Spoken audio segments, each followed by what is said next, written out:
durante la época colonial, y en el suroeste de Puebla sobre la interacción política y social de los grupos náhuatl entre los siglos XVI y XVIII.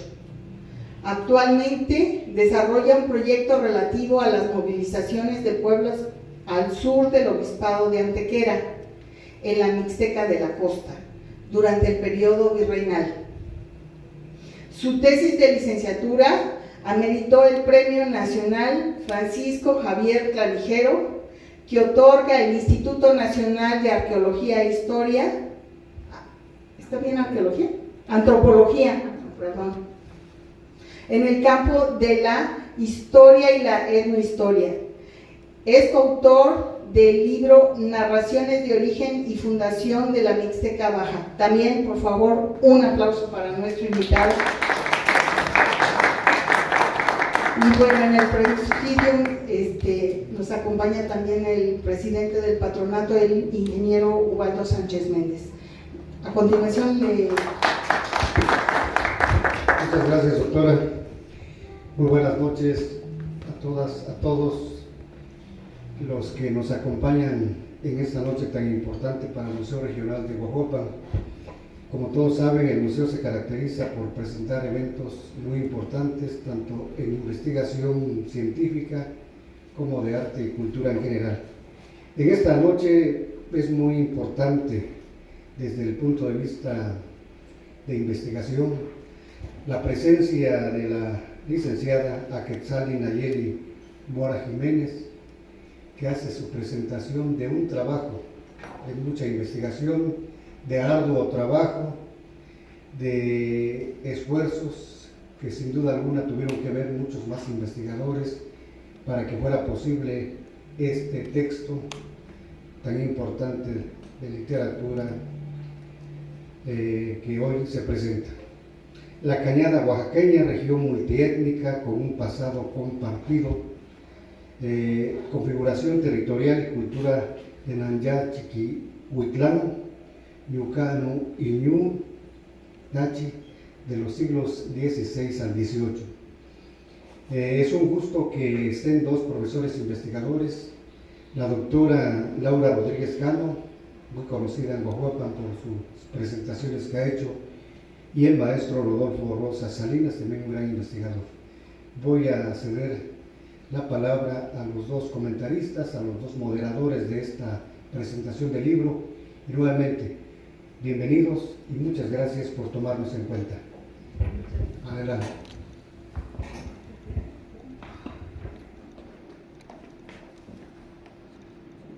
¿Quiere que giremos la mesa para proyectar? Bueno. Ah, no. Pues antes que nada, muchas gracias por venir a todos. Muy buenas noches. Les agradecemos tanto al patronato como a Austerlitz, que ha gestionado esta presentación del libro, a las autoridades de cultura también de Huajuapan, pero sobre todo, al menos yo en lo especial, a Quetzali, que haya considerado mis palabras para poder expresar algo que creo que tanto Laura como yo lo tenemos muy internado, que es esta obra que es fruto de una investigación de muy largo aliento, lo conocemos de primera mano, que antes de entrar directamente a la obra me gustaría plantear algunos rasgos que considero de Quetzali, porque creo que es bueno conocer al autor antes de conocer la obra, porque si bien no hay que juzgarlos a la par, sí creo que es importante en el sentido de cómo se va construyendo, en este caso, una investigación. Y en ese sentido, a Quetzali como alumna siempre fue, o siempre fue muy destacada, en el sentido de que era muy crítica con la realidad. Siempre tuvo ese pensamiento que hace falta de poder discernir de la realidad las cosas importantes, y a partir de ello ir construyendo con sus palabras lo que consideraba era la historia de un lugar que para ella no era tan lejano, porque era la población de donde sus padres provienen, y no solo eso, sino la relación con otros pueblos vecinos que habitan la Sierra Picateca. Y en ese sentido, como alumna, insisto, siempre fue tenaz, siempre fue muy con una labor muy destacada.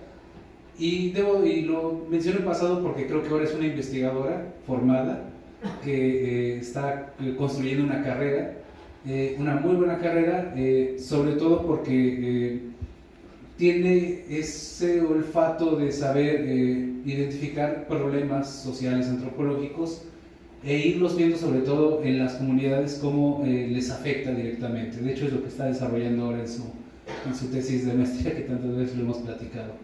Entonces ya no la consideraría tanto como una alumna, sino como una investigadora destacada que está construyendo su carrera y que en ese sentido el haber poder publicado su tesis de licenciatura es un merecido premio, que es lo que resultó, más allá del premio que es de los 500 años de conquista y resistencia indígena, un premio nacional que el gobierno pasado creó para conmemorar el año del 2021, que era la invasión de México Tenochtitlan, y que creo que merecidamente ganaron, bueno, no es por presumir, pero 3 alumnos de la Escuela Nacional de Antropología e Historia, y el primer lugar se lo llevó a Quetzalí Nayeli Mora Jiménez. Quería un poco plantear estos elementos de quién es la autora, precisamente porque la obra es el resultado de esa tenacidad que tiene de poder ir avanzando tanto en los caminos un poco difíciles de la sierra como en la investigación misma. Entonces se adentró a diversos temas que están abordados en este libro, tanto de la lingüística, tanto de la antropología, tanto de la historia, incluso por ahí aborda algunos temas arqueológicos, porque intenta conectar todos esos datos, todos esos elementos. Si tienes un sueño, persíguelo. Quizá ya profundice un poco más cuando le toque la palabra. La Cañada es una región bastante compleja porque tenemos diversos grupos habitando ahí, entre ellos los mazatecos, que son del pueblo de Chiquihuitlán, y los mixtecos, que son los que destacan mucho en la obra, porque son pueblos vecinos, pueblos que convivieron, pueblos que estuvieron en constante interacción, tanto conflictiva como de buenas relaciones, a lo largo de este periodo novohispano y todavía en la actualidad. De hecho, algo muy importante que destaco de la gran labor que tiene Quetzalí es el trabajo en los archivos locales. Muy pocos investigadores, sobre todo de la Ciudad de México, se adentran a los archivos locales, a ir a escudriñar, a ir en los papeles que están arrumbados, empolvados, e ir buscando ahí la información que necesitan para su investigación. Y a Quetzalí lo hizo, y no solo se limitó a los documentos, sino que también esos documentos hablaban de eso que dice la investigación del territorio, y entonces recorrió los distintos lugares, subir y bajar las montañas, como muchos de ustedes ya conocerán cómo es eso, en un espacio un tanto agreste, bastante dificultoso, porque luego las lluvias complicaban las caminatas. Recuerdo caminatas que hicimos donde es una tierra chiclosa y se va pegando, y entonces eso te hace más pesado la caminata. Pero todo eso no la detuvo para seguir andando y sobre todo conversando también con las gentes, con la gente, que es otro valor que tiene la investigación. Aborda tanto temas históricos, ya lo decía, como temas antropológicos. En ese sentido, las narraciones que la gente misma tiene de cómo se fundó el pueblo. Es decir, juntar 3 tipos de datos al menos de cómo se fue configurando la región.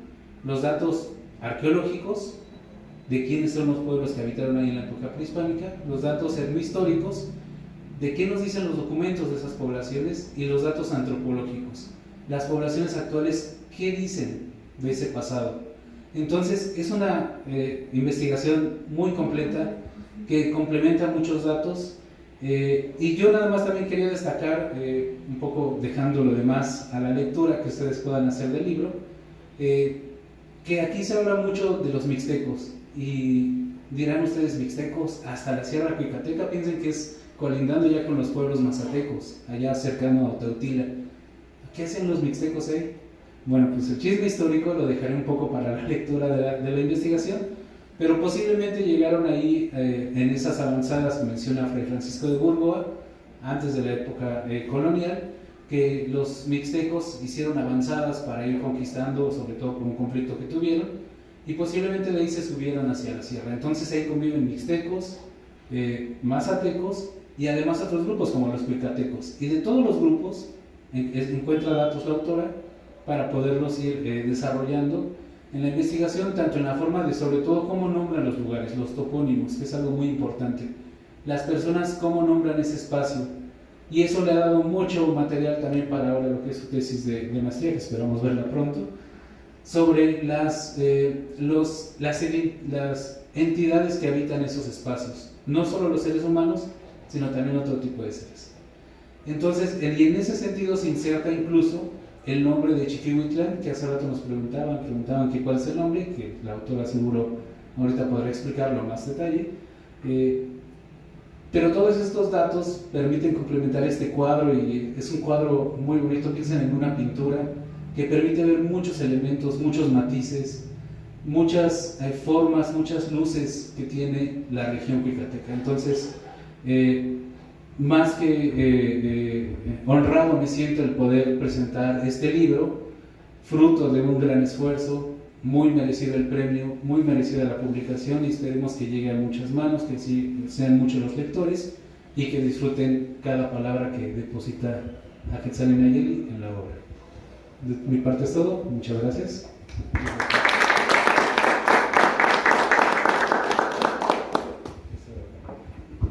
Muchas gracias, Rodolfo. Sí, siempre es bueno conocer de cerca a los autores, y la verdad yo me siento doblemente feliz porque por dos cosas. Una, pues finalmente ver el trabajo de la investigación de una estudiante destacada en la escuela, pero además recuerdo cuando se me acercó en la escuela y dijo: a mí me interesa trabajar Chiquihuitlán, pero no hay nada. Vean, no hay nada. Lo que salió de ese no hay nada. No encuentro nada. Y entonces dijimos, bueno, es que no está trabajado, hay que empezar a rascar, a buscar por dónde, ¿no? Y entonces en ese sentido, por eso Rodolfo hace ese énfasis en decir, bueno, no hay nada desde México, pero hay que ir allá, al lugar, y entonces empezar a platicar con la gente. Una de las cosas que interesantemente partió a Quetzalí es decir, las narraciones son parte de la historia, ¿no?, de la población, no solo los documentos que estén ahí, pero también la forma en cómo se nombran los espacios, los topónimos, son parte de pequeños fragmentos de esas narraciones históricas. Entonces es bien bonito porque muestra cómo una herramienta que nosotros a veces decimos, bueno, pues esta calle se llama Nuyó, ya decimos la calle Nuyó, pero finalmente ahí atrás hay una parte de la historia. Bueno, pues algo que hizo fue recopilar muchos de los nombres del lugar de la región y ver cómo había fragmentos de esa historia en las mismas también narraciones de las personas, ¿no? Entonces, y eso hizo de alguna manera que a partir de esos pequeños datos de pláticas de cómo nombramos las cosas, de cómo las personas cuentan las cosas, y además eso cómo se dejó registrado en la época virreinal, en documentos, fragmentos de esos lugares, como el documento que estamos viendo acá, que ya platicará, es un mapa fabuloso. Yo cuando me lo enseñó y su interpretación dije, wow, entonces no me voy a adelantar a eso, pero trabajando no solo con el pueblo de sus abuelos, ¿no?, sino trabajando también con pueblos de la región, pues también permitió entender que cada uno de esos pueblos tiene una historia compartida en el pasado, ¿no? De ahí también el título de historias compartidas. Y son historias compartidas entre varios grupos, no solo los mazatecos de Chiquihuitlán, ¿no?, sino que también ahí están los mixtecos y los cuicatecos. Entonces, realmente tanto la forma de nombrar los lugares como la información en la documentación como en las narraciones permite dar cuenta de esa historia compartida que tienen los pueblos, ¿no? Entonces creo que Quetzalí se dio cuenta de que pues mucha de esa historia no está escrita, ¿no? En esa frase que dijo Laura, no encuentro nada, ¿no? Fue muy interesante cómo poco a poco yendo allá se dio cuenta de algunos investigadores antropólogos que han sido un poco olvidados, que llegaron a trabajar esa región de la Sierra Cuicateca y también hacia Guerrero y hacia el sur de Oaxaca. Robert Weitlaner era un etnógrafo y todo su archivo que dejó está en el Instituto de Antropología, pero se hizo como un inventario de lo que existía, pero es poco consultado realmente ese archivo. Y Aquetzali en su tesis lo hace visible, o sea, encuentra cómo pues ya aquel etnógrafo que nunca publicó casi nada sobre Chiquihuitlán, en sus notas de campo habla sobre Chiquihuitlán, ¿no? Y dice que es una de las poblaciones que le enamoró estar ahí y que siempre en diciembre iba a Chiquihuitlán, ¿no? Entonces, eso es muy interesante porque pues no solo desempolva los documentos de los lugares, sino también desempolva parte de la historiografía de los antropólogos de los años entre mediados del siglo XX, ¿no? Pensemos entre los 30 y los 60, de investigaciones que quedaron ahí, que no se siguieron y que empieza a sacar hilos, ¿no? Como para construir y entender esos datos, ¿no? Creo que también fue fundamental la obra de Manuel Martínez Gracida, por ejemplo, para sobre todo empezar a documentar los aspectos arqueológicos, es decir, qué pasaba durante la época prehispánica, ¿no? Sobre todo para el posclásico, y cómo se reconfigura después con un nuevo modelo impuesto, tanto político como religioso, y luego cómo se configura la región actualmente a partir de sus narraciones, ¿no? Entonces, la forma en cómo narra, y algo que decía Rodolfo sobre quien conoce la zona y va leyendo el libro, uno se va imaginando otra vez, pues esa parte es una sierra, entonces la neblina como baja, los atardeceres fríos, lo verde de las montañas, los dos cerros más importantes que tiene Chiquihuitlán y que en ellos se basan muchas de sus narrativas, el Cerro Celoso y el Cerro Rabón, ¿no? Entonces uno va leyendo el libro y va recordando esos espacios por donde la acompañamos caminando y sí, de repente uno no podía caminar porque de hecho en esta época de lluvias, con lo lodoso, pues las botas se quedaban ahí pegadas y no había manera de mover los pies porque cada vez teníamos más lodo, ¿no? Pero al final, pues se logró recorrer. Y pues realmente pues esa parte pues tenaz, ¿no? De alguna manera de no solo ir a la población y platicar con la gente, sino ir, recorrer esos lugares, caminar las sierras, encontrar de alguna manera, aunque sea poco, pues huellas del pasado en una construcción abandonada, en alguna olla rota en el camino, en alguna pintura, en un afloramiento rocoso. Entonces, esos son como pequeños fragmentos de rompecabezas que va construyendo esa parte de la historia compartida, ¿no? Entonces, ahí pues mezcla muchas cosas, como decía Rodolfo, ¿no? La lengua, o sea, aunque todos son grupos de la familia otomana y tienen cierta parentesco, ¿no? Finalmente el mazateco sí se diferencia del cuicateco y del mixteco, ¿no? Quizá el cuicateco y el mixteco pueden estar más cercanos, pero también son lenguas distintas. Entonces, una de las cosas que se dio cuenta Aquetzali en esos documentos es que muchas veces estaba el mazateco y en otras sobre todo el cuicateco y a veces el mixteco, ¿no? Entonces, la tesis de alguna manera nos marca de repente diferentes idiomas que pueden estar entrelazados en esas historias, ¿no? Entonces, en ese sentido, pues siempre, sobre todo además siendo una investigadora tan joven, ¿no? Que su trabajo, además de haya sido galardonado, haya sido publicado, yo creo que una de las satisfacciones más importantes de a quienes nos dedicamos a esto es que se publique su trabajo y se pueda difundir, ¿no? Entonces, en ese sentido creo que todas las instituciones que generan este tipo de premios, más allá del premio, ¿no? Es realmente el premio es que se publique el trabajo y que se dé a conocer, ¿no? Y yo creo que en ese camino creo que es muy importante esa parte, y por eso digo que estoy doblemente feliz, ¿no? Cuando a Quetzali me dijo, dije yo te acompaño.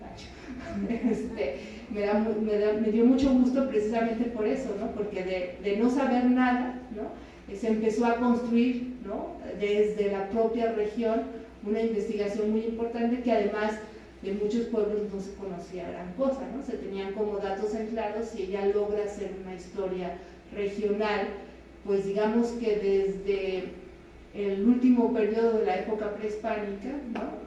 Digamos siglo XV, siglo XVI y luego pues la parte de los títulos que encuentra del siglo XVIII, ¿no? Entonces creo que en ese sentido muchas de las cosas que deja el libro y que creo que le dejó a Quetzali, pues son muchas líneas a trabajar, ¿no? Aunque el trabajo es muy redondo, también deja como decir, bueno, me gustaría caminar más para acá o caminar más para allá, y eso es parte del desarrollo de la investigación que está haciendo ahora, ¿no? Y algo que la llevó también esta investigación es que como desarrolla en su libro parte de los análisis de los documentos a nivel regional, de las historias y de los topónimos con los sistemas de información geográfica. ¿Qué es eso? En los sistemas de información geográfica es que a partir de cierta cartografía que se tiene del INEGI, a partir de cartas topográficas, ella puede crear su propio mapa a partir de los datos históricos que tiene, ¿no? Y entonces, quizá un mapa no va a decir dónde está la cueva del borrego o la narración que dice tal abuelo. Entonces, la creación de esos mapas hace visible la historia local de los pueblos, ¿no? Y eso en la tesis se logra ver. Y pues eso lo hizo una experta manejadora de esos sistemas, ¿no?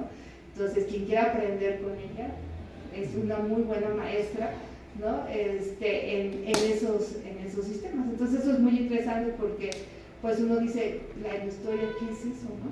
O sea, bueno, aquí hay 3, 4 historiadores con Alejandro de la Fin que nos acompañan, que también es un historiador, y que finalmente pues habla un poco de cómo a partir de la investigación sobre los pueblos originarios pues vamos buscando pues resolver problemas, ¿no? Y cómo está insertada en ese aspecto de la cartografía y de las cartografías locales, ¿no? No más allá de lo que al Estado-Nación le interesa, sino sobre todo a las narraciones locales de las personas, ¿no? Entonces, en ese sentido, pues también me siento muy honrada de que Quetzali me haya pedido que presentara el libro. Yo hago el prólogo de la obra también, ya muchas de estas palabras que están leyendo están ahí puestas, y que de alguna manera pues hablan de, creo, pues no sé cómo decirlo, o sea, yo me siento muy contenta de que el libro abra esas puertas pues a jóvenes investigadores que han egresado de la escuela, ¿no? Y entonces pues le agradezco además a Quetzali que me haya dado la oportunidad de conocer con ella una zona de Oaxaca que no conocía, ¿no? Y de conocer a sus abuelos, a su abuelita, y que me regañaron de que no sabía contar, ¿no? Estábamos contando en Mazateco y de repente me interesó saber cómo se decía el 15 o el 20, pero íbamos por el 9 o el 10 y dijo que no sabía contar. Entonces nos divertimos mucho, aprendimos mucho y realmente al final de todo ese caminar, ¿no? Juntos todos realmente, pues se logra ese trabajo, ¿no? Como bien decía, pues una investigación no es solo de un autor, aunque es la responsable fundamental de la obra, pero siempre tiene un acompañamiento, ¿no? Con maestros, con instituciones, con compañeros, con colegas, etcétera, que van, ¿no? De alguna manera acompañando la escritura de ese texto, ¿no? Entonces, no les voy a contar más del libro porque realmente son 6 capítulos que se leen, o sea, cada uno de alguna manera cierra, pero uno va teniendo como fragmentitos de esas historias, ¿no? Y yo creo que ahí lo voy a dejar para que Quetzali nos platique más sobre su trabajo, ¿no? Y les agradezco mucho el que estén aquí y al patronato por ese espacio, porque además es un libro que se ha presentado desde que se publicó solo 3 veces, uno en casa, en la Escuela de Antropología, otro en su posgrado de Antropología en la UNAM, y creo que uno de los espacios más importantes, porque se viene a las regiones, pues es el MURE, y nos queda pendiente precisamente Chiquihuitlán en próximos, pues yo digo que en este año tiene que ser, pero muchísimas gracias.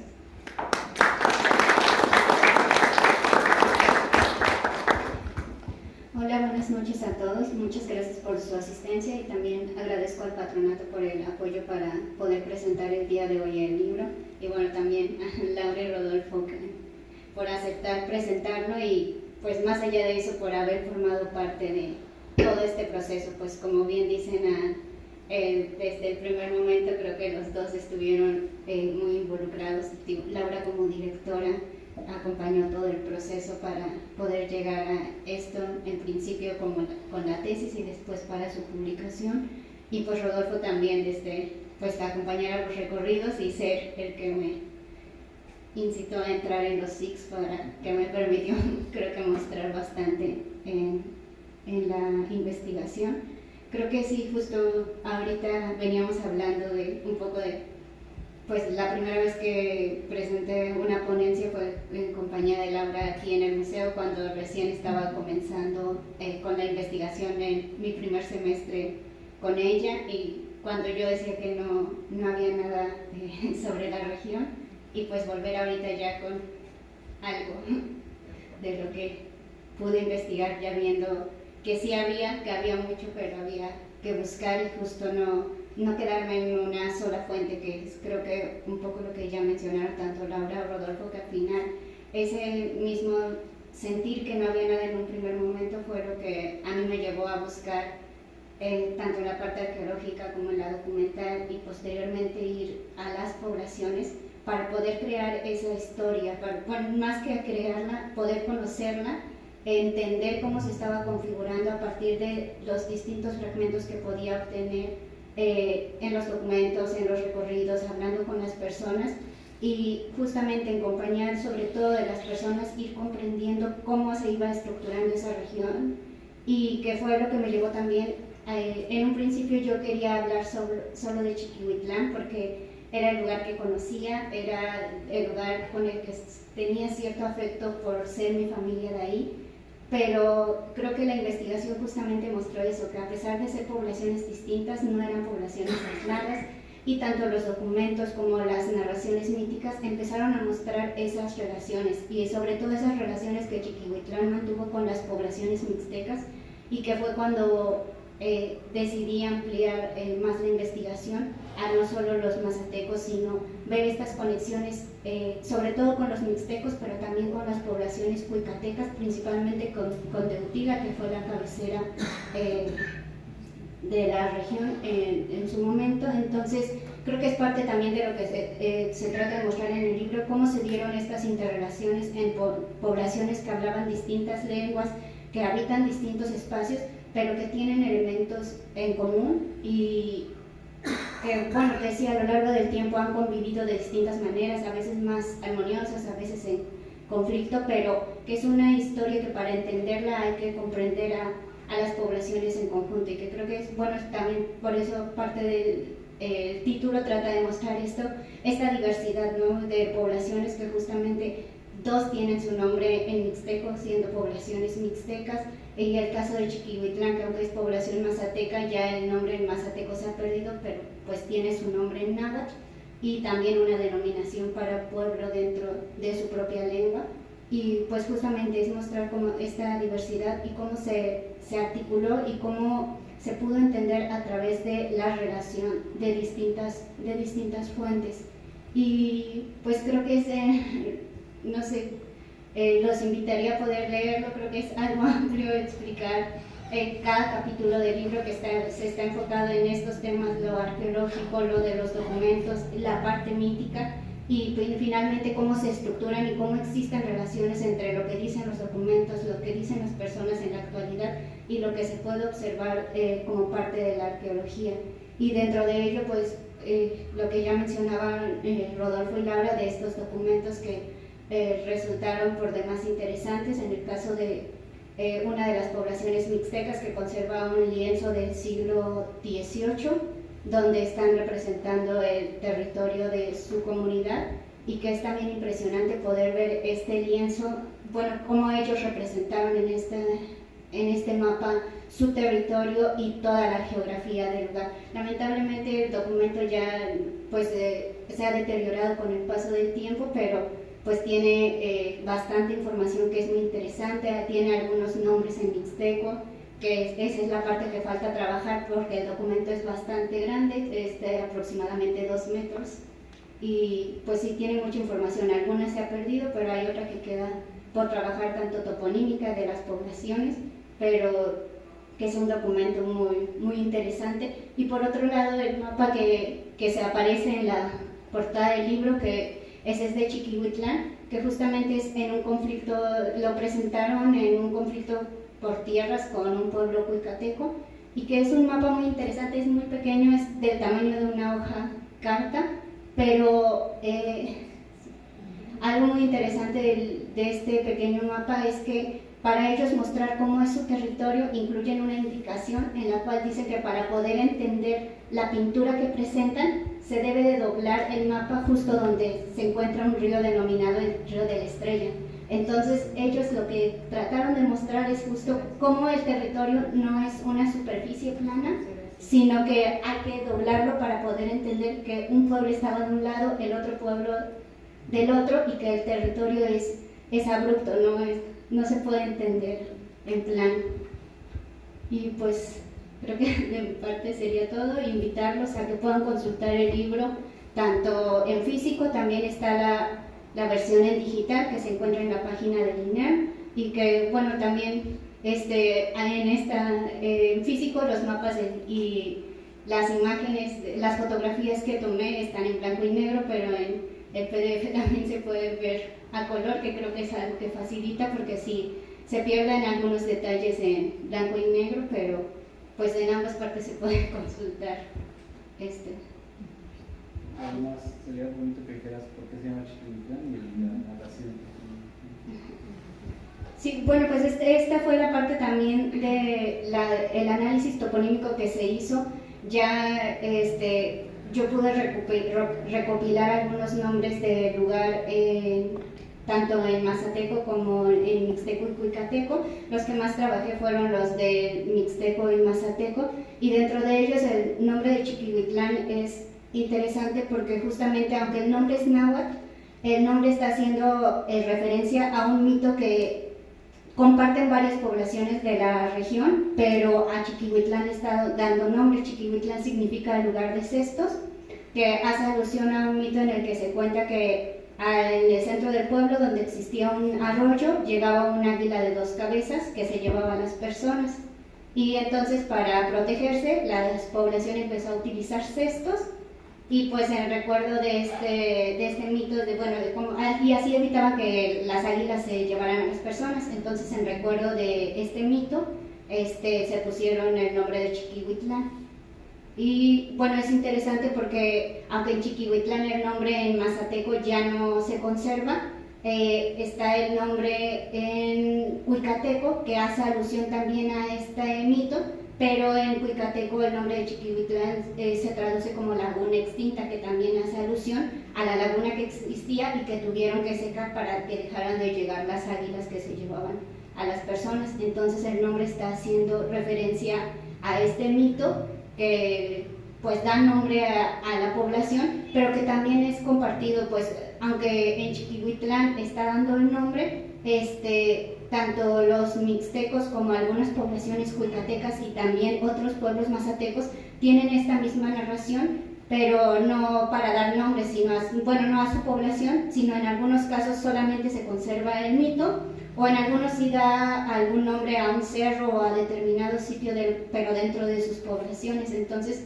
también en estas narraciones se pudo observar cómo se da esta interrelación de tanto la denominación del lugar como la asociación del mito a cada uno de los espacios que habitan estas comunidades y pertenecientes a grupos distintos.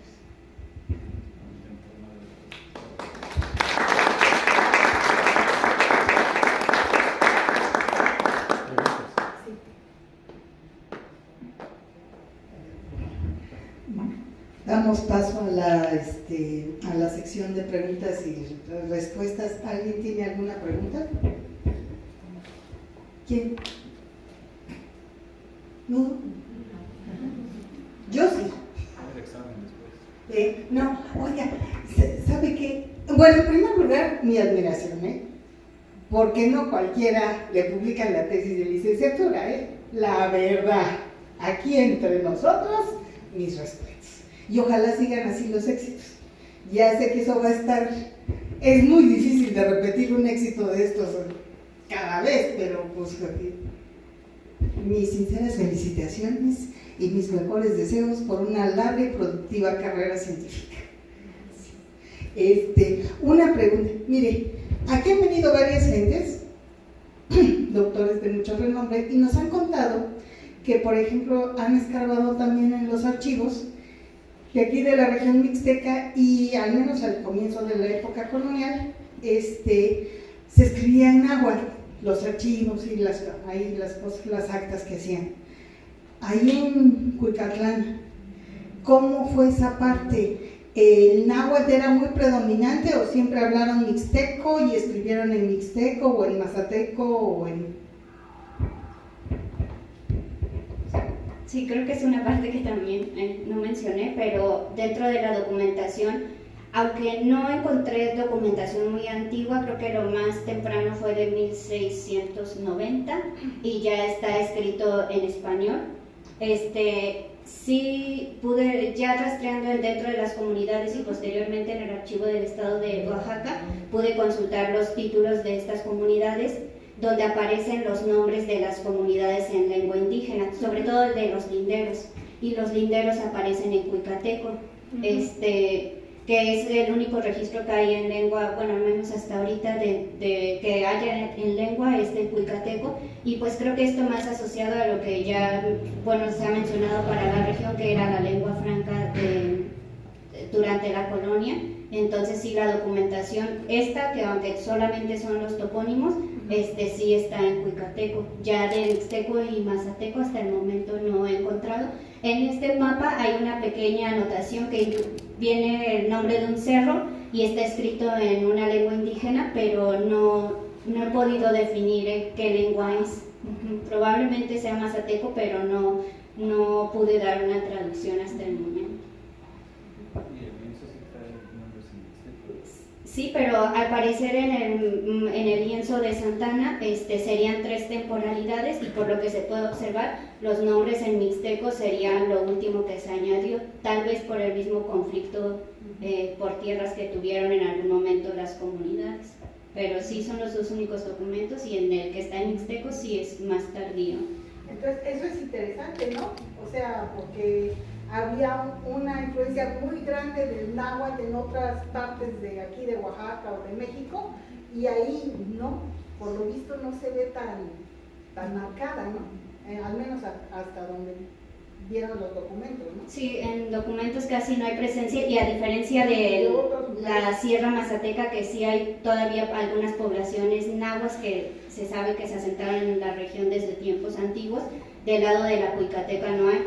Sí hay referencia de que Teutila estuvo sujeta a las nahuas, pero no hay más como que se sepa sobre la región y la presencia náhua.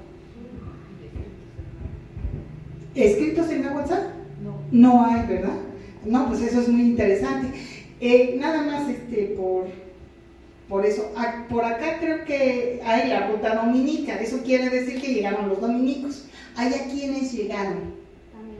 También los dominicos. Y nada más, y ellos hicieron sus conventos y iglesias, o qué hicieron, qué me puedes presumir. Pues al ser la zona tan abrupta, creo que el único convento que se estableció fue el de Teutila, que fue la cabecera distrital, bueno, política y religiosa durante esa temporalidad.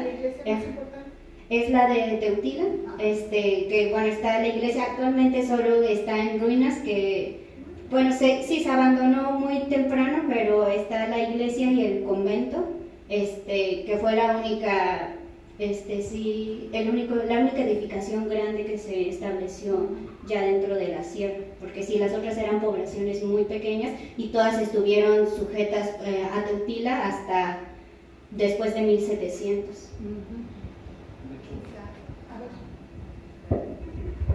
De hecho, nada más, si mal no recuerdo, Burgoa, de hecho, cuando habla de estos mixtecos que van hacia las Almoloyas, me parece que también lo menciona, tiene una descripción del curato de Teutila, ya saben, en su estilo muy barroco de Burgoa, pero muy, muy, muy interesante porque hay muchos datos que salen de lo que era el resto de las poblaciones dominicas. Ya saben que él tiene como mixtecos y zapotecos varios capítulos, y entonces eso como que causa mucha curiosidad cómo los va describiendo, que es muy diferente al resto. Sí, yo diría que también uno de los frailes no es dominico, pero que sí tiene mucha descripción, sobre todo del paisaje, se la pasa quejando del paisaje agreste y de lo exuberante, porque uno desde ahora, si uno sube a Chiquihuitlán, pues pasa Tehuacán, pasa Teotitlán de Flores Magón, baja uno hacia Quiotepec, Quiotepec es una región muy seca, está cerca del río, y uno empieza a subir y a subir y a subir y a subir, y empiezan a cambiar la vegetación, ¿no? Hasta llegar, no es una zona exactamente boscosa, sino más selvática, más húmeda, pero a pesar de decir, no, es más adelante, y seguíamos subiendo, ¿no? Y muy, muy, muy impresionante cómo van cambiando los diferentes niveles. Y entonces, fray Francisco de Ajofrín, capuchino del siglo XVIII, empieza a describir la región. De hecho, Quetzali lo menciona varias veces, las descripciones que hace, y sí, él pues no iba en automóvil, ¿no? Subiendo la sierra, sino iba caminando, ¿no? Y entonces de repente decía, bueno, es que ya me cansé de aquí y no hay ningún pueblo, ¿no? Y veo esta vegetación, y claro, entonces es muy interesante cómo de alguna manera gente que no era de la región tenía esas apreciaciones sobre el llegar al lugar, ¿no? Entonces esa parte es muy interesante, ¿no? Quizá no tenemos a los clásicos cronistas, pero sí hay como van menciones como datos. Juliana Jofrín es una joya. ¿Alguien más? Muchas gracias, buenas noches a todos. Pues felicitar simplemente a Quetzali por este gran logro, que efectivamente en el camino como estudiante y en la investigación, pues no es sencillo, ¿verdad?, tener un premio en la licenciatura. Muchas felicidades, y pues a todo el equipo de trabajo, ¿verdad?, nuestro Rodolfo, y bueno, a la doctora Laura Rodríguez Cano, que siempre pues muestra su aspecto científico y profesional, ¿verdad?, en cada texto que ella revisa y que guía, ¿verdad? Entonces, muchas felicidades. Y pues bueno, no como una pregunta, sino como una reflexión, ¿qué nos puedes platicar sobre estos aspectos que tú encontraste en ese espacio geográfico de aspectos huicatecos, mixtecos, zapotecos, y con un nombre náhuatl, ¿verdad? Tal pareciera que pues diferentes culturas, diferentes pensamientos se reúnen ahí, pero que comparten un mismo aspecto filosófico y mítico, ¿verdad? ¿Qué te hizo reflexionar ese aspecto donde diversas culturas mesoamericanas convergen en ese espacio geográfico y que sin embargo comparten aspectos míticos, ¿verdad? Posiblemente nos hace pensar en una convivencia, ¿verdad?, prehispánica, donde es como una característica, ¿verdad?, donde parece que hablan diferentes lenguas, pero comparten un pensamiento filosófico, mítico, y posiblemente, aunque su iconografía pareciera diferente, pero tiene una misma ideología, ¿verdad? No es una pregunta, nos gustaría qué reflexión nos tiene sobre ese espacio geográfico donde confluyen diversas culturas y comparten aspectos míticos, ¿verdad? Gracias. Pues, muchas gracias. Creo que sí es muy importante, para mí ya finalizar la parte de esta investigación creo que lo más relevante fue el reconocer esta diversidad y justo cómo se interrelacionan, y que a veces como que se deja de lado. Es una zona que ha sido poco trabajada y que al ir escudriñando pude notar que había mucho, ¿no? Y que al final de repente yo sentía que quería trabajar más y más cosas, y que quedaron muchas cosas para mí por investigar dentro de esa enorme diversidad, y justo el cómo se interrelacionan, ¿no? Y lo que mencionaba sobre, pues a pesar de esta presencia náhuatl que se nota en los nombres, pues esta parte de la diversidad no se ha perdido. Creo que lamentablemente se ha transformado, queda muy poco registro de esto. En las poblaciones mixtecas ya hay muy poca gente que habla en mixteco. Por esa parte tampoco me metí tanto en la lengua, porque solamente pude hacer el registro, bueno, además de que yo no manejo las lenguas, bueno, no hablo ninguna de las tres lenguas, entiendo un poco del mazateco, algunas cosas muy básicas, y en esta fue la que más me pude apoyar con mi familia porque ellos sí la hablan. Pero en el caso de las otras dos lenguas es bastante complicado porque también son variantes distintas a las que ya se han registrado, entonces entender el mixteco era difícil, el cuicateco creo que aún más. Entonces, pero hacer como este registro mostró como, sobre todo en las personas mayores, y que creo que es lo triste, porque pues con estas personas se van yendo de todos estos conocimientos también, eran los que recordaban los nombres, son los que tenían presente cómo se llamaban los lugares, son los que hablaban el mixteco, pero ya quedan en las dos poblaciones muy poca gente que hable la lengua. En el caso de Chiquihuitlán hay un poco más de población, pero también ya sobre todo personas que están arriba de los 40, 50 años, que son los que más hablan el idioma, y que en ellos se ha seguido preservando esta diversidad, ¿no? Tanto de las narraciones míticas que se cuentan en su propia lengua, como de estos nombres, ¿no? Más allá de los nombres que tienen en náhuatl, ellos conservan estas denominaciones en sus propias lenguas, no solo para ellos, sino para reconocer a las otras poblaciones, para definir a su entorno, para definir al otro. Y que creo que también fue una parte importante del registro, esta parte toponímica de entender cómo estaban ellos concibiendo a su entorno y al entorno que les rodea a partir de su propia lengua, que creo que es la parte que a mí me queda de lo relevante que es conocer la historia de un lugar desde sus propios habitantes, desde su propia documentación, y entender esa riqueza, ¿no? Que a veces pareciera que no hay nada, pero indagando un poco más a profundidad pueden aparecer muchas cosas que te hablan justo de pues estas relaciones, de cómo también se configuró en la historia local, pero cómo esto era también más amplio, ¿no? Y que puede ir hacia la cabecera de Tuctiga, que ya va el curato en un espacio más amplio, en la parte política, hay incluso espacios más amplios, ¿no? Hablando de los mixtecos, que creo que es también algo que yo lo trabajé brevemente por tiempos también, pero ver cómo estas relaciones, ¿no? Cómo llegaron los mixtecos a esta zona, cómo explican ellos mismos su llegada y cómo se relacionan tanto en el pasado como en el presente con estas otras poblaciones mixtecas, porque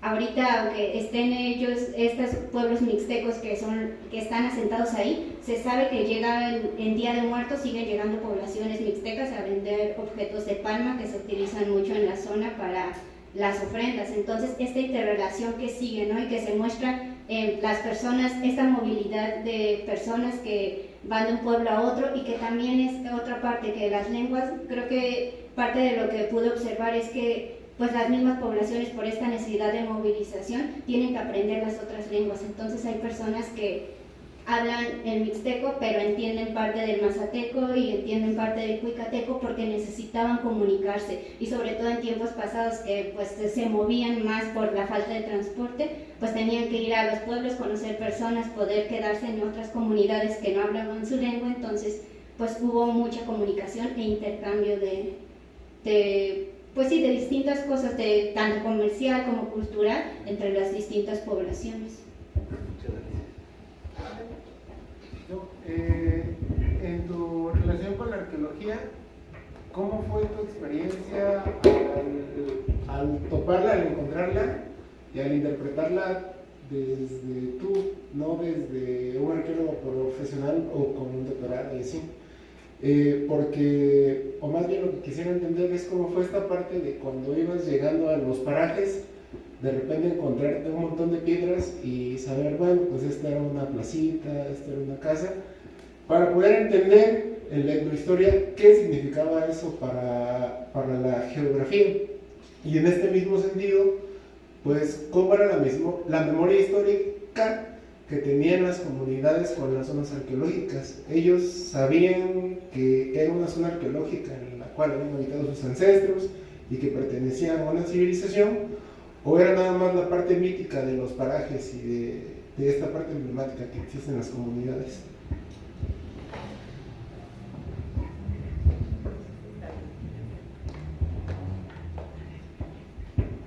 Sí, creo que, bueno, para empezar, justamente al no ser arqueóloga, ahí fue un trabajo, podría decir que muy básico, y creo que mucho fue apoyado con Laura. En general en la zona, creo que lo que más se pudo observar fue como vestigios de ciertas construcciones. Yo no podría definir qué son, porque, digo, para empezar, en casi todas las partes que yo pude observar solo se ven como ciertos muros. Casi todo está cubierto por la vegetación o por campos de cultivo. Entonces lo único que se ve es porque las personas no se han sembrado y se cayó como un piso y se pudo ver que hacia abajo hay alguna construcción. O en algunos otros lugares sí se logra ver el montículo, pero está todo, pues sí, entre la vegetación, a veces en las laderas de los cerros. Entonces es bastante difícil el acceso también. Y pues creo que justo, no sé, creo que en general no están tan reconocidos como esta parte arqueológica como un sitio. Justamente creo que por la parte de que casi todos están entre el monte, es poco lo que se ve. Lo que la población por lo regular reconoce es que hay ciertos pretiles.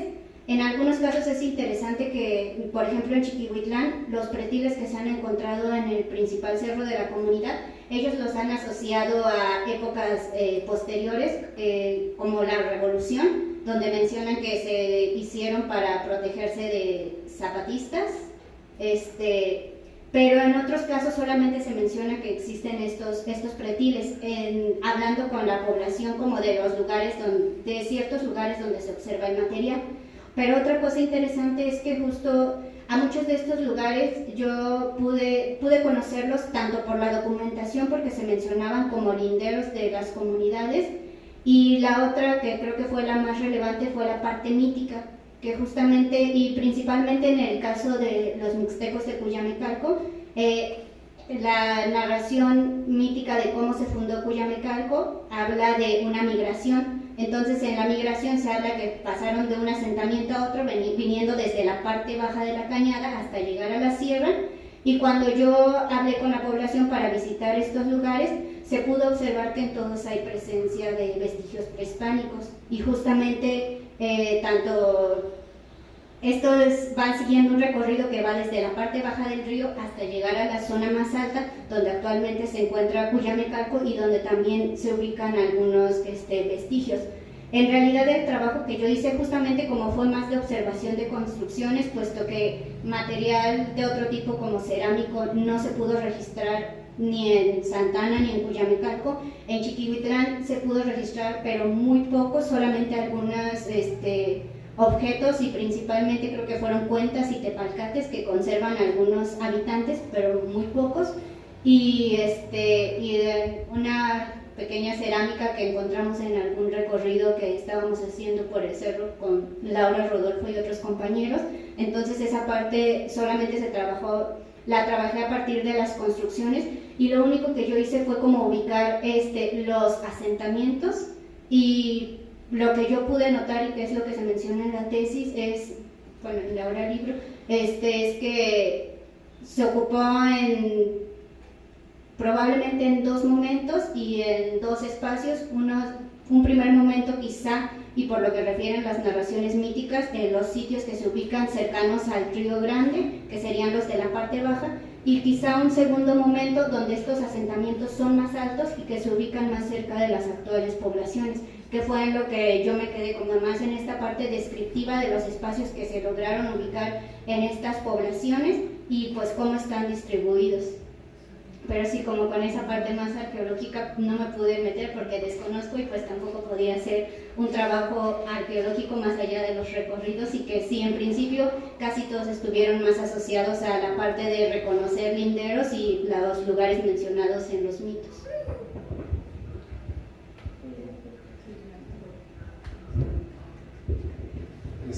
Nada más comentar dos cositas. Creo que eso también es un valor que tiene el trabajo de Aquetzali, que está representado en el libro, y que pocas veces se utilizan en Endohistoria. En Endohistoria llevamos dos materias que son arqueológicas, en realidad son tres, pero realmente son dos básicamente, que no te hacen arqueólogo, pero te ayudan a identificar elementos arqueológicos, a leer textos arqueológicos, y es lo que hizo Aquetzali, se metió a los poquísimas cosas que había sobre arqueología en la región vecina de Mazatlán, Villa de Flores, en la región mazateca, en la región cuicateca, cuáles eran los elementos, y eso insisto que es el valor que pocas veces, o muchos historiadores incluso no lo hacen, el poder adentrarse a esos textos arqueológicos. Y quizá porque sí están, podría decir que hasta cierto punto más ocultos, es poco lo que se puede ver, y quizá por eso la gente no habla, y no sé si eso también, por ejemplo, en el registro de piezas haya dificultado un poco en que, aunque algunas personas tuvieran, pues nunca pude rastrear tanto esto, salvo con algunas personas que tuve mayor acercamiento. Pero en Cuyamecalco y Santa Ana quizá, no sé si podría decirlo como una parte más sagrada hacia estos sitios, donde sí hay como una concepción. Lo que mencionaste ahorita me hizo reflexionar a que justo en uno de estos recorridos en Cuyamecalco fuimos a ver un sitio donde sí es muy visible el montículo, aunque solo se ve un cerrito ahí cubierto, sí en parte se veían los pretiles, pero yo estaba tomando una foto, y cuando yo tomé la foto casi todas las personas estaban en otra parte, como en un pisito de arriba del montículo, y yo me agaché para tomar la foto y pasó al lado de mí una serpiente negra, y pues yo me quedé ahí sin moverme por unos minutos hasta que pude levantarme del susto, y fui y le dije a las personas que acababa de ver una serpiente, pero nadie más la vio porque solamente yo estaba en esa parte, y un señor insistía que no era una serpiente, y yo insistía que sí vio la serpiente y se la describía y cómo era, y él solamente insistía que no era una serpiente, y ya al final solamente me dijo, no es una serpiente, es el dueño del cerro que vino a ver qué estamos haciendo, y justamente en asociación con este lugar, y que creo que pasa lo mismo en Cuyamecalco, que hablan de estos lugares como habitados por los gentiles, que es algo que yo en Chiquihuitlán, aunque hay personas, y que ahora revisando mi información para lo de la maestría he rastreado lo de los gentiles, no se habla mucho de ellos, a diferencia de Santa Ana, que sí me acuerdo que mencionaron más esta parte de los gentiles y que habitaban estas zonas. Y mira que el premio era una serpiente, el logo del premio era una serpiente, a lo mejor anunciaba que ibas a ganar el premio. Muchas gracias.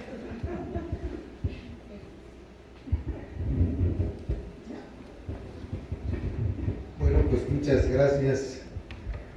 Últimamente, en estos últimos años, el gobierno del estado de Oaxaca ha impulsado círculos de lectura muy interesantes. Se trata de rescatar literatura probablemente contemporánea, pero qué mejor que leer investigaciones de este tipo. Quiero comentarles algo y a ver si me ayudan un poquito, porque enredé en mi mente algunas cosas, ¿no? Bueno, vamos a partir del término Chiquihuitlán. Para nosotros un chiquihuite era un cesto, efectivamente, pero de carrizo, que difiere de un cesto de palma que le llamamos tenate. Y efectivamente hay dos pueblos. Ñucano, para nosotros es un pueblo grande, por ahí está mi maestra, mixteco. Pero hay un pueblo que se llama Ñutachi. No sé si se refiere al viento, pero el rato nos dices, ¿no? Hay otro pueblo, Nanya. Creo que es pueblo, pero es un. Ahorita me platicaría qué sería, ¿no? Y en una ocasión platicando con Raúl Matadamas, un arqueólogo, no sé si viva todavía, ya no, que en paz descanse. Platicamos mucho de Yagul, un asentamiento probablemente mixteco, y de ahí nos hablaba de Mitla, de ese lado. Pero me quedó mucha duda sobre el cuicateco. ¿Por qué hay palabras muy parecidas al mixteco? Le pregunté. Hay palabras muy parecidas del cuicateco. Hay palabras, hay términos, por ejemplo, Ita es mixteco, pero también ahí le llaman de igual manera. Y me dice él, bueno, te voy a platicar lo que yo sé, no sé si sea investigación arqueológica, histórica, etnológica, etcétera, pero ahorita me aclararé un poquito.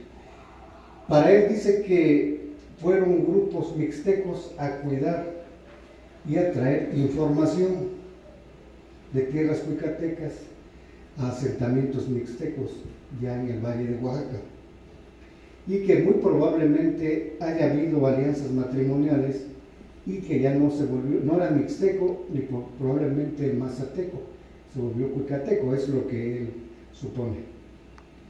Pero ese es un dato. Pero el otro, que también me parece muy importante, es que si existen todavía grupos o ya no hay hablantes de lengua mixteca en esa región, tendríamos que ver esa parte, ¿no? Y entonces el mazateco pues es una lengua completamente diferente al mixteco o al cuicateco, pero aún ha de haber hablantes. Ese sería algo que quisiera saber. Bueno, viene a mi mente de hace muchos años.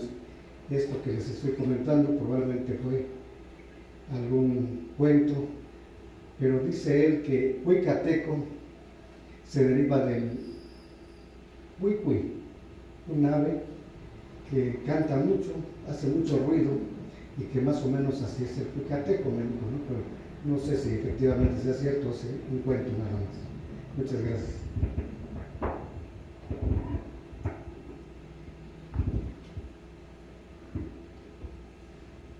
Sí, de los nombres,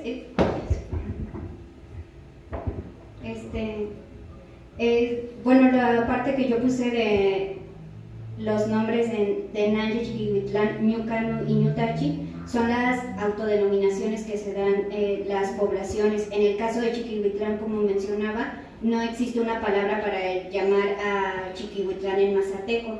Ellos cuando se refieren al pueblo es como Nanya, que significa pueblo, entonces por eso dentro del título puse Nanya Chiquihuitlán, que es el pueblo de Chiquihuitlán, y en el caso de Ñucano y Ñutachi es como se denominan. Ñucano es Cuyamecalco, así se autodenominan ellos, y Ñutachi es Santana Cuauhtémoc, que así se autodenominan, pero aquí lo interesante es también, pues como ellos, estas dos poblaciones, aunque son mixtecas, cada una se da un nombre distinto. Bueno, en el caso de Santana Cuauhtémoc, tanto Cuyamecalco como en Santana se denomina Ñutachi, que es pueblo de la lluvia, un pueblo del viento, perdón. Pero en el caso de Cuyamecalco, ellos se autodenominan Ñucanu, que es pueblo grande, pero los de Santana Cuauhtémoc los llaman Ñutzavi, que es pueblo de la lluvia. Ajá.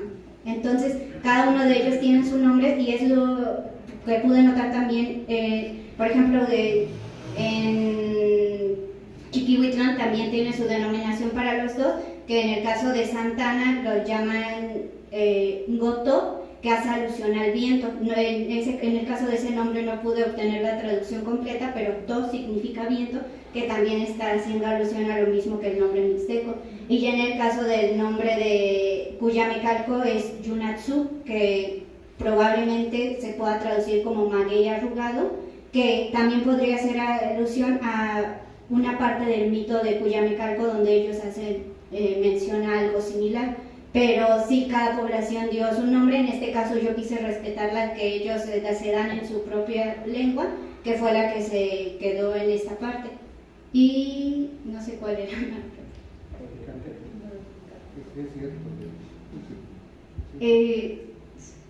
esa parte no la arrastré. Creo que el cuicateco fue el que más me hizo falta trabajar, por lo complicado que es y también por la parte del registro que, al menos en la comunidad en la que fui a trabajar con el cuicateco, en San Francisco Chapulapa, ya se habla también poco la lengua y pues básicamente el trabajo que hice fue de recopilación de topónimos, pero sí fue más complicado meterme con esta parte del idioma porque pues hay pocas investigaciones, hay algunos materiales sobre la lengua, pero sí cambian las variantes que se tienen registradas a lo que yo obtuve en Chapulapa, y ese dato no lo había escuchado entonces. Cuicateco, mencionaba yo que sí es una fusión de dos lenguas, el Cuicateco como tal, no sé qué es este. Creo que así nos publicaron esa historia, no sé. Sí, pues creo que tampoco conozco mucho sobre eso, pero bueno, yo estaba hace poco, bueno, no, ya hace un tiempo hablaba con una investigadora del Cuicateco y ella hablaba que hay como ciertas relaciones en las lenguas. En el Cuicateco no sé qué tanto, ella me lo mencionó más hacia el Mazateco de Chiquihuitlán, que decía que las investigaciones están mostrando que está más cercano en algunas cosas al Cuicateco, quizá por la convivencia, que al Mazateco, que bueno, es una variante que se entiende poco con el resto de las variantes del Mazateco. Entonces ella lo que decía es que se ha notado como esta cercanía entre el Cuicateco y el Mazateco, pues quizá por la convivencia que tienen. No, bueno, lo que yo sabía es de las tres lenguas pertenecen a la familia otomán, que están de alguna manera emparentadas, pero sí el cuicateco y el mixteco son más cercanos que del mazateco, ¿no? Y sí, o sea, la derivación, al menos en algunos glifos, el glifo de Cuicatlán, tenemos a un personaje que canta, que tiene una vírgula la palabra, entonces sí la raíz viene esta idea del canto, ¿no? Ya sea del ave o de la persona en el topónimo, ¿no? Pero la fusión que sea entre mixteco y mazateco, eso sí ya no lo sé, pero puedes, o sea, se podría explicar porque finalmente está lejano al resto de los mixtecos, ¿no? Si está emparentado ¿no? O sea, tenemos todo el lado oeste de Oaxaca mixteco y luego ya de este lado este la región cuicateca con algunos puntos mixtecos.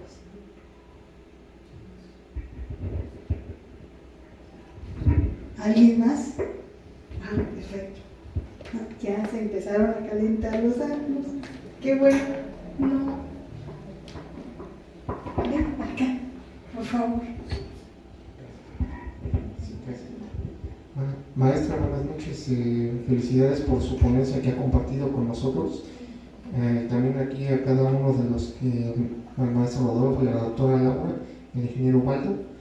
Y mi pregunta sería, no sé, en cuanto a archivo bibliográfico, en cuanto a apoyo de información referente a la cañada, no sé si usted también haya tomado información acerca de lo que se conoce como el archivo de diócesis, que es más que nada en ese tiempo la diócesis de Puebla, ya que recordemos que en aquellos años, poco después de la llegada de los españoles, bueno, un siglo después, o si no es que más un poco menos, se tomaban todos esos elementos acerca de la historiografía o la etnografía, la geografía, todo lo tomaban como relación parte de las personas que ya estaban asentadas en ese tiempo y que después todo eso se fue compilando ya en información que se daba ya de los vecinos o de las poblaciones más cercanas y que llevaban a Puebla, y que claro, los franciscanos, los dominicos, todos los que pasaron ahí, todas las órdenes religiosas, llegaron a tomar la información allá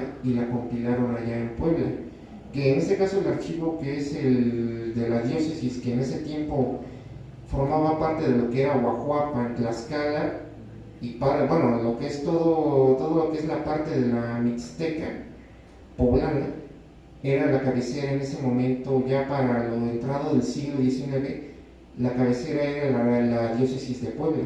En este caso sé de algunos amigos que se dedican a la revisión de documentos históricos que hay mucha información que se destaca en el archivo de diócesis. No sé si en este caso también era lo que formaba parte de lo que era el juzgado eclesiástico. Entonces no sé si parte de ahí su información podría haber, no sé, basado sus estudios también tomado de los archivos de la diócesis de la ciudad de Puebla, o en este caso no sé si ya lo había tomado o qué tanto podría ser que su información también se basara también con apoyo de la diócesis de Puebla, ya que aquí también tomamos mucho de lo que es trabajo de investigación, también ha sido con el apoyo aquí de lo que era en su momento las diócesis, que eran los juzgados eclesiásticos.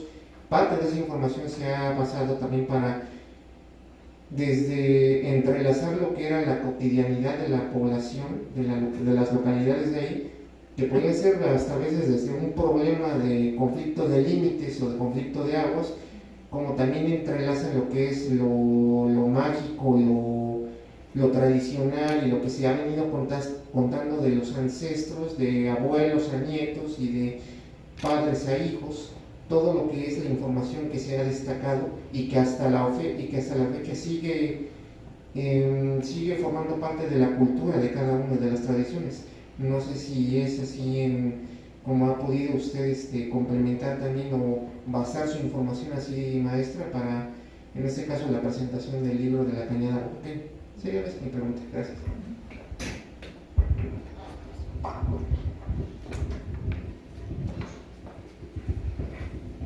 Sí, muchas gracias.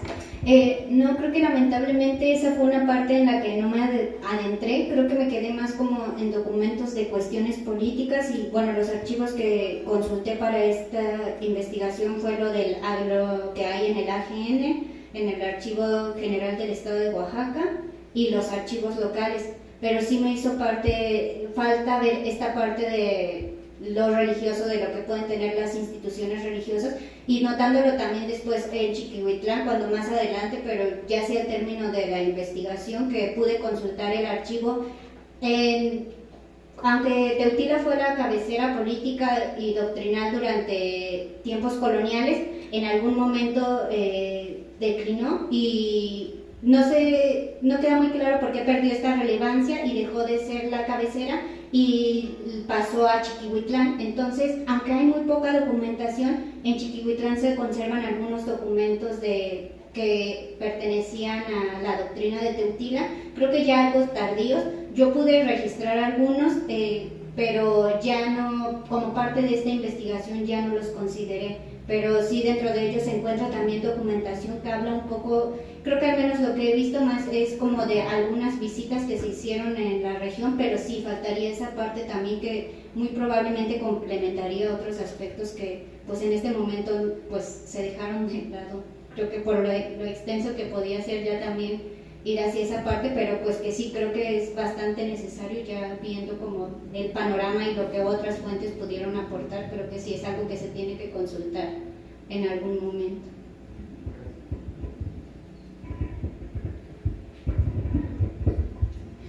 ¿Puedo hacer una última pregunta? Pero chiquita, nada más. A ver, es el pueblo de sus abuelitos.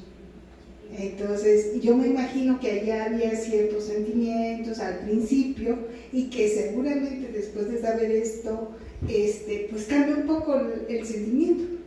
O sea, háblenos un poquito acerca de cómo se sentía entonces y cómo se siente ahora. Digo, porque supongo que debe de haber un cambio en ese sentimiento de identidad, de pertenencia al pueblo, ¿no? Aunque a lo mejor sus papás ya no son de ahí, pero de alguna manera me imagino que ahora tiene otros sentimientos. No sé, ¿me podrían platicar un poquito acerca de eso? Nada más cortito. Sí, pues creo que sí fue un cambio. Mis papás son de ahí. Yo, de hecho, nací ahí, pero nada más nací ahí y se fueron a vivir a la ciudad. Entonces, mis papás por mucho tiempo estuvieron alejados, entonces yo no tenía un vínculo con la comunidad, ningún conocimiento ni interés, hasta que entré a la ENA y justamente al empezar a pensar en qué quería investigar, qué quería enfocar mi investigación, empecé a pensar en un primer momento en, pues sí, algo muy personal yo recuerdo que de niña, cuando habían reuniones, mi papá, mis tíos contaban muchas historias, muchos mitos, los aprendí desde niña, que escuchaba, no sé, en alguna cena se ponían a contar las historias que se contaban en el pueblo. Y a mí eso me pareció interesante y fue hacia lo primero que yo quise guiar la investigación, a investigar esta parte de los mitos y los llamados reyes del lugar en Chiquihuitlán. Pero de ahí noté que yo tenía un desconocimiento total de la zona, y por eso yo llegué con Laura diciéndole, no hay nada, no se sabe nada, creo que no sé si es un pueblo que existe desde tiempos prehispánicos, si es más contemporáneo, porque yo tenía un desconocimiento total.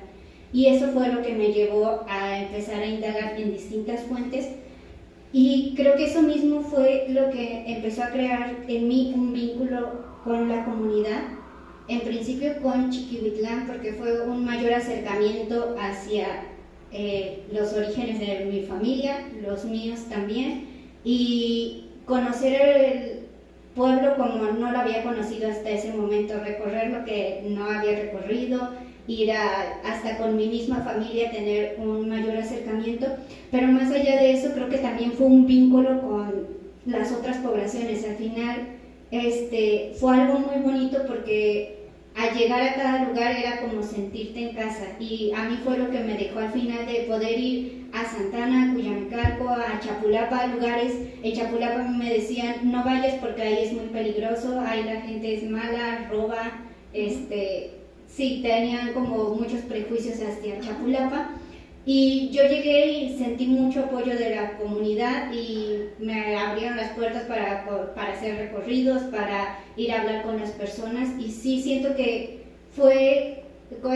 en general la investigación fortaleció como el vínculo hacia Chiquihuitlán, hacia el sentir como de alguna forma que pertenecía a la comunidad, y que a veces entro un poco en conflicto con eso todavía, porque es como yo llego a Chiquihuitlán y la gente me considera parte de, o al menos mi familia, pero a veces a mí se me hace complicado por esa lejanía que tuve, porque yo siento que desconozco mucho, aunque he aprendido a partir de hablar con las personas, de los recorridos, de los documentos, creo que me faltó mucho por conocer al estar fuera pero más allá de eso, tanto en Chiquihuitlán como en los otros pueblos se genera un vínculo tanto, pues sí, con las personas como con los lugares, de poder recorrerlos, poder estar ahí durante varias temporadas, sí hizo que valorara de distinta manera al lugar. Ok, muchísimas gracias. Bueno, pues, ¿qué tal si le damos un aplauso?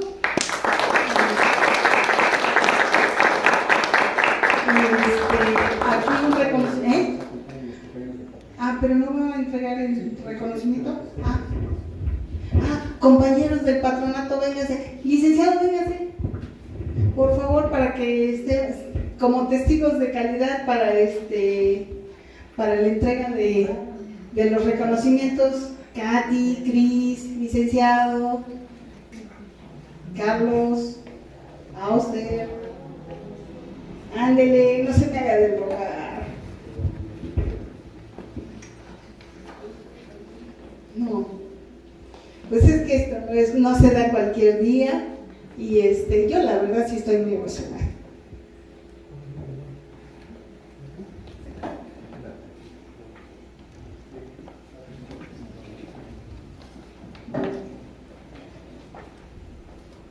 Yo creo que en nombre del patronato, nuestras felicitaciones, la verdad. Y le paso el micrófono al presidente. Pues muchísimas gracias, creo que lo comentamos al inicio de esta presentación de un gran documento. Hablamos mucho. Pase, director, por favor. Pase ya. Platicábamos un momento que pues, el fomento a la lectura es muy importante. Tal vez nos ha faltado un poco de difusión porque aquí deberían de estar muchos responsables de los círculos de lectura en Guajuapan. Hay varias personas y necesitan conocer este texto. Bien, hoy fue una noche de mucha sorpresa, o sea, hablar de Nanyá, sabemos si es mazateco, luego Chiquihuitlán, que es náhuatl, luego hablamos de dos términos mixtecos, pueblo grande, pueblo del aire, y es una gran investigación cultural del siglo XVI al XVIII, razón por la cual la licenciada Quetzali Nayeli Mora Jiménez pues va a recibir un sencillo reconocimiento, pero muy significativo en el terreno de investigación arqueológica o etnológica más bien, ¿no? Por su destacada participación en la presentación del libro La Cañada Oaxaqueña, región multiétnica con un pasado compartido, configuración territorial y cultural de Nanyá, Chiquihuitlán, Ñucano y Ñutachi, siglos XVI al XVIII, heroica ciudad de Guajuapan de León, Oaxaca, junio 20 del 2025, por la cultura mixteca. Firman la licenciada Melina Mendoza Ramírez, regidora de Turismo, Cultura y Deportes, el ciudadano Efraín González Flores, director de MURET, el maestro Austerlitz Sánchez, secretario del patronato, y su servidor Ubaldo Sánchez Méndez, presidente del mismo patronato. Entregamos respetuosamente este reconocimiento.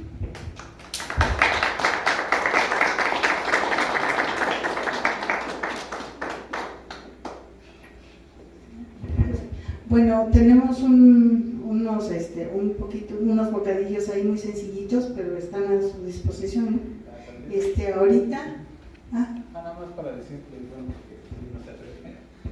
el libro traemos algunos ejemplares a la venta, creo que está en 250, es precio creo que de oferta porque generalmente en la ciudad, bueno, yo lo compré carísimo, entonces todavía era novedad, pero ahorita ya viene un precio un poco más razonable, 250, y de todas maneras si lo quisieran consultar en la página del INER, el Instituto Nacional de las Revoluciones de México, se encuentra disponible en su versión digital para poder descargar y que sea más manejable. Creo que ahí solo hay como 10 páginas menos, no sé por qué, pero es un acto imperdible el poder agarrar un libro y poder leerlo, entonces si lo pueden adquirir, aquí está la venta. Gracias.